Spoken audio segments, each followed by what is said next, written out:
आता ते वेळ निघून गेली, आता काहीच नाही करू शकत. हा विचारच ॲक्च्युअलमध्ये तुम्हाला काही करून देत नाही.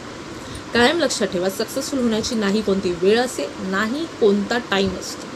तुम्ही जर विचार केला, तुम्ही जर डिसिजन घेतला, तर तुम्ही डेफिनेटली सक्सेसफुल बनू शकता. बाकी कोणाचं नाही. मी तुम्हाला स्वतःचं एक्झाम्पल देतो. वयाच्या 28मध्ये माझ्या लाईफमध्ये बिझनेस अपॉर्च्युनिटी आली. तोपर्यंत मला बिझनेस या आयडियाबद्दल पण काही माहिती नव्हतं.